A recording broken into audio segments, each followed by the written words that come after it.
Hey everyone, it's Gigi. This is how you export from Blender and upload to Second Life. First, you'll start with a low-res mesh, and I will talk about the difference between a low-res and high-res mesh and issues that may cause when uploading to Second Life. So you'll want to select it, go to Object, Apply, Rotation and Scale, and then you'll want to check your normals. And if you want to learn more about normals, check out my last video. These normals on this dress look good, so let's turn that off.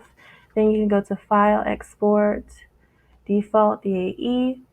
But if you've rigged this file, if you rig this mesh, then you would want to use the Avastar DAE if you rigged with Avastar. If you used Bento Buddy to rig, you would go to Mesh Export, load in the preset for the correct body, and then export mesh for SL OpenSim. But for this mesh, it is not rigged, so I will go ahead and use the default DAE.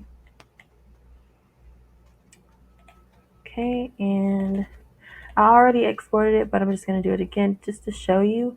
Whenever you're exporting, you want to do selection only. If you have a lot of meshes in your scene, it will export everything, and of course, you don't want that. So selection only, and then export. And to upload to Second Life, go to Build, Upload, Mesh Model, your file, and there it goes. What I like to do when uploading clothing is I zero out the lowest in low right here. It lowers the land impact on it, and especially when you are rigging, you may have to upload quite a few times, and zeroing out lowest in low, that lowers the upload cost as well. So let's do our address, YouTube example. Calculate weights and fee, and upload. And it just takes a second sometimes.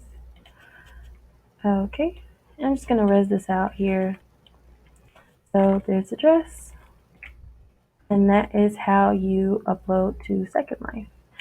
Thank you for watching. If this video was helpful, hit like and subscribe to stay tuned for more Blender, Second Life, and soon Substance Painter tutorials and more. Comment some more things you would like for me to cover. Take care. Bye.